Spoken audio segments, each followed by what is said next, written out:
시간 우리에게 주신 하나님 말씀은 마태복음 8장 18절에서 22절까지의 말씀입니다. 신약 성경 11조 마태복음 8장 18절에서 22절까지의 말씀입니다.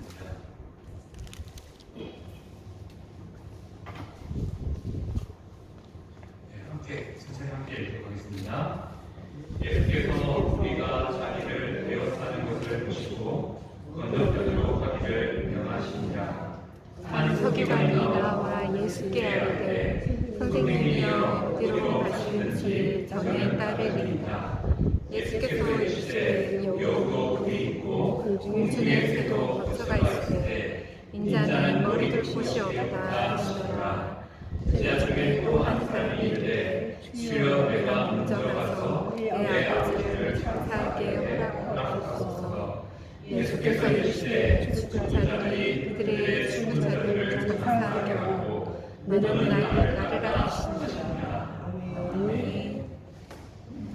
날씨가 참 변덕스럽습니다. 어느 곳에는 비가 너무 많이 내려서 문제고 어느 곳에는 또 비가 안 와서 수돗물도 제대로 공급받지 못하는 지경에 있는 지역도 있다고 들었습니다. 그리고 날씨는 또 덥고 습해서 우리를 많이 지치게 만듭니다.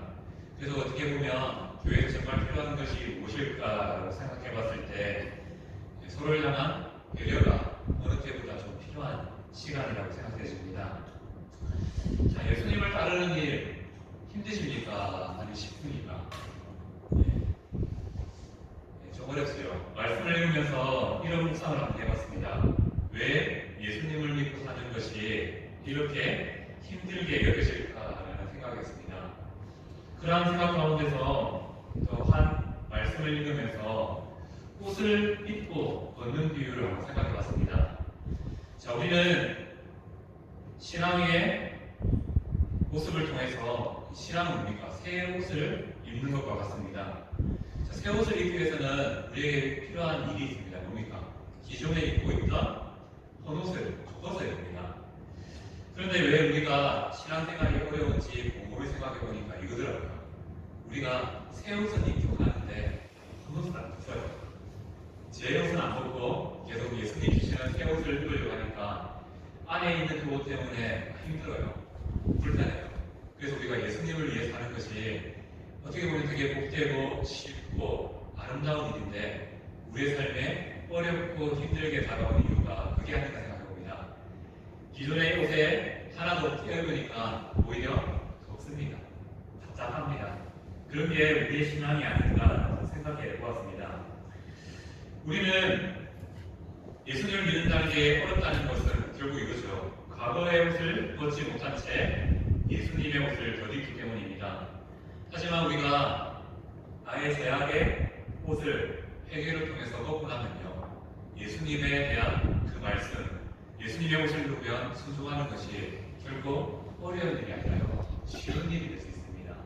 그리고 또 행복한 일이 될 수 있다는 것이죠. 왜 그렇습니까? 예수님을 믿는 믿음은요, 우리를 홀감에는 홀무가 아닙니다. 오히려 우리를 자유롭게 하고요, 평안하게 만들고 기쁨 가운데 살게 하시는 놀라운 은혜입니다. 근데 우리가 계속 제 옷을 안 벗고 은혜의 옷을 입으니까 답답하기도 하고 불편하기도 하고 때로는 힘들기도 하고 그런 생각이 드는 것입니다. 자, 오늘 말씀을 통해서 우리가 다시 한 번 더 예수님이 입혀주시는 그 은혜의 옷을 입기 소망합니다.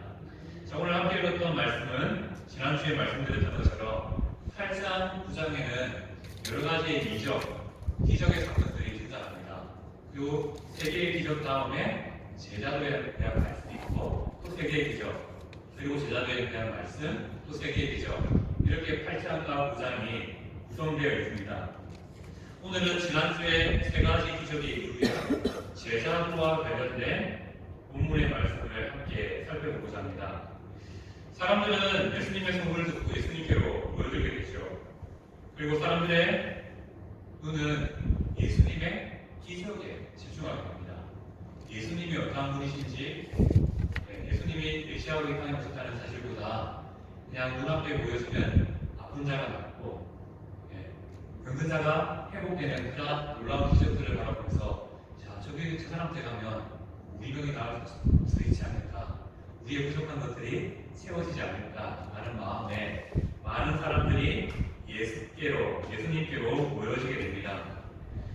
그런데 안타까운 것은 많은 사람들이 집중하는 것은요, 예수님이 아니라 예수님이 행한 기적에 집중하게 됩니다. 이러한 상황 가운데서 갑자기 세 가지의 기적과 세 가지의 기적 사이에 제자들에 대한 말씀이 어떻게 보면 뜬금없어 보이는데 들어와 있습니다. 왜 그럴까요?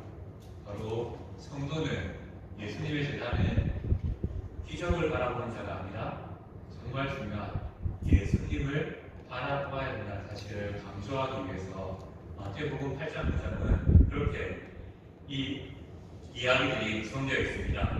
특별히 오늘 본문은 제자로서 우리가 어떻게 살아야 되는가, 그 질문 안에 두 가지의 모습을 말씀하고 있습니다. 두 가지를 어떻게 설명하시냐면, 두 사람의 질문, 두 사람의 비유를 통해서 우리가 어떻게 사는 것이 제자의 삶인지 알 수 있습니다. 오늘 말씀은 18절 말씀처럼 우리가 배워 사는 것을 보시고 제자들에게 호수 건너편으로 가기를 명하는 것으로 시작됩니다. 예수님은 지금의 자리를 떠나서 건너편의 지역으로 가고자 하시죠. 이때 무슨 일이 납니까? 19절 말씀을 보면 이때 한 서기관이 예수님께로 나옵니다. 서기관이 누구죠? 구약시대에는 역사를 기록하는 사람을 서기관이 되는 거예요. 신약시대에 와서는 하나님의 말씀을 필사하는 사람, 율법학자를 서기관이라고 부릅니다. 바로 서기관은 이스라엘의 역사, 구약의 역사죠. 구약의 말씀을, 율법을 사람들에게 가르치고 해석하는 일을 하는 사람입니다. 그 율법에 능한 한 사람, 서기관이 예수님께 나와서 예수님을 어떻게 부릅니까? 선생님이여라고 부릅니다. 율법의 전문가인 자신이 보아도 예수님의 말씀과 해석이 타고나 모르게 다르죠. 그래서 서기관은 예수님을 다릅니다. 어떤 마음으로 다르냐면, 예수님이 메시아이기 때문에 다른 것이 아니라 내가 좋은 선생님을 만났다, 저 선생님과 함께하면 내가 좋은 것을 얻을 수 있겠구나, 더 나아가서 대단한 이 예수님을 따라가면 나도 한 자리 할 수 있겠구나 라는 생각에 예수님을 향하여 선생님이라고 부르고 그를 따르겠다, 예수님을 따르겠다라고 말합니다. 바로 19절 말씀이죠. 어디로 가시는지 저는 따르겠습니다 라는 이 고백이 예수님을 믿고 예수님의 제자로 따른다는 것이 아니라 바로 예수님을 선생으로 모시고 그 대단한 길을 내가 함께 하겠다라는 결단을 다루고 있습니다. 이 말씀을 하시는 이유, 이 서기관이 이 제자들에 대한 부분에 등장한 이유는 무엇이겠습니까? 예수님을 따르는 일은 자신이 높아지기 위해서, 자신이 무엇인가를 수용받기 위해서가 아니라 바로 예수님을 닮아가는 데이고 예수님을 바라보는 데 있다는 것을 말씀하고 있습니다. 이에 20절 말씀처럼 예수님은 여우와 새의 비유를 통해서 말씀하시죠. 무엇입니까? 여우, 새에 너무 집중할 필요는 없습니다. 단지 사람보다 못한 동물, 그들도 집이 있고 쉴 곳이 있는데 나는 너무 바쁘다, 나는 할 일이 많다라는 의미가 담겨 있죠. 예수님의 의도는 이거죠. 제자의 길은 험난한 고난의 길이라는 사실을 알려줍니다. 제자로 살아가는 삶이 세상이 기대하는 어떠한 보상도 없는 길이라는 사실을 말씀하고 있습니다. 오히려 제자의 삶은 예수님이 가셨던 것처럼 십자가의 죽음이 기다리는 삶이라는 사실을 이 말씀을 통해서 말씀합니다. 여기서 우리는 인자라는 단어를 마주하게 됩니다. 인자라는 용어는 다니엘서 7장 13절에 처음 등장한 단어입니다. 인자가 드시니 라는 표현을 통해서 이 인자라는 표현은 예수님의 모습을 설명하는 단어입니다. 예수님의 높아지심과 낮아지심을 동시에 설명하는 단어입니다. 인자라는 걸 통해서 하늘의 아들, 이 땅에 보내신 하나님의 아들이라는 의미가 담겨 있고요. 그래서 높임받는 예수님이 하나님이시라는 사실을 설명합니다. 또한 인자라는 표현을 통해서 사람이 되심으로 말미암아 낮아지신 예수님, 특별히 메시아로 이 땅에 오신 그 예수님에 대한 표현이 이 인자라는 단어에 담겨 있습니다. 예수님이 신이 자신을 이 땅에 온 메시아라고 말씀하고 있는 것이죠. 이렇게 예수님은 한 서기관을 통해서 제자는 어떻게 살아야 되는가, 우리가 따라야 될 제자의 길은 무엇인가를 말씀하시죠. 무엇입니까? 자신의 유익을 위해서 살아가는 자가 아니라 바로 하나님의 유익을 위해서 사는 것이 참된 예수님을 따르는 제자라는 사실을 말씀합니다. 바로 우리는 어떻게 살아야 됩니까? 내 유익이 아니라 하나님 나라를 구하며 하나님의 의를 구하며 사는 것이 바로 성도, 하나님 나라의 예수님의 제자의 삶이라는 것을 말씀합니다. 이때 또 다시 한 번 더 제자를 통해서 예수님은 두 번째 제자의 삶의 원리를 한 제자를 통해서 알려주고 계십니다. 한 제자, 누군지 정확하게 언급되어 있지는 않지만 제자 중에 한 사람, 이 표현을 통해서 예수님이 자주 데리고 다니던 베드로, 야고보, 요한 중에 한 명인가, 아니면 예수님의 12 제자 중에 한 명인가, 아니면 예수님을 따라다니는 많은 분들 중에 한 사람인가, 정확하게 보이지는 않았습니다. 그런데 그가 예수님께 나와서 뭐라고 하죠? 주여. 지난주에 말씀드렸던 것처럼 메시아를 지칭하는 단어이기도 합니다. 이 제자는 예수님을 서기관처럼 선생이라고 부르는 것이 아니라 주여, 주님이라고 부르고 있습니다. 바로 이 제자가 서기관보다 더 나은 삶을 살고 있다는 것이죠. 더 예수님에 대해서 잘 알고 있다는 것을 알 수 있습니다. 하지만 문제는 이 사람도 예수님을 잘못 이해하고 있다는 것입니다. 그 이야기가 바로 이어지는 이야기를 통해 나타납니다. 아버지를 잡례하는 것은 아들로서 당연한 일이죠. 인간으로서도 당연한 도리입니다. 특히 장자로서 아버지의 장례를 책임지는 것은 합당한 일이죠. 하지만 예수님은 그 한 제자에게 말합니다. 죽은 자들이 그들의 죽은 자들을 장사하게 하고 너는 나를 따르라 말씀하시죠. 예수님의 말씀은 당시 문화와 전통을 고려할 때 어떻게 보면 이해할 수 없는 말씀이기도 합니다. 예수님의 말씀은 영적으로 죽은 자들이, 제자가 아닌 자들이 육적으로 죽은 자들을 장사하라. 영적으로 살아있다면 예수님을 따르라라는 그런 말씀을 하십니다. 예수님은 부모님을 섬기는 일을 부정하지는 않으십니다. 하지만 이 말씀을 오해하면 예수님은 가족을 중요하게 여기지 않는다라고 결론내렸습니다. 그건 아니거든요. 그건 아닙니다. 여기서 말하는 것은 무엇이냐면요, 제자로서, 성도로서 중요한 것이 있다. 뭐죠? 우선순위. 우리는 누구를 우선을 두고 살아갈 것인가? 제자는 누구를 우선에 두고 살아가는 자인가를 말씀하고 있습니다. 바로 예수님을 따르는 제자의 두 번째 삶의 원리는 바로 우선순위를 하나님께 맡긴 자라는 사실을 말씀하고 있습니다. 성도는 더 나은 의로 이 세상을 살아가는 자이죠. 더 나은 선의 행함을 요구받습니다. 예수님을 믿고도 우리의 삶에 빛의 열매가 맺히지 않는 것은 오늘 본문의 말씀을 통해서 점검할 볼 수 있는 것이죠. 무엇입니까? 제자들은 두 가지라고 말씀드렸습니다. 내가 누구를 위해서, 어떠한 유익을 위해서 살아가느냐, 하나님의 유익이냐, 나의 유익이냐, 이것을 통해서 우리가 제자됨을 확인할 수 있습니다. 두 번째는 내 삶의 우선순위가 누구에게 있느냐, 하나님이냐, 다른 무엇인가에 있느냐, 나를 통해서 우리의 삶을 점검해 볼 수 있다는 것이죠. 예수님을 믿는 믿음에 있어서 나는 무엇을 원하고 있는지 살펴보아야 된다는 것입니다. 제자는 진리 대신 예수님을 따르는 자들이죠. 그래서 내가 나타날 자리가 없어야 됩니다. 오히려 나의 삶을 통해서 예수님이 하나님이 나타나야 한다는 것이죠.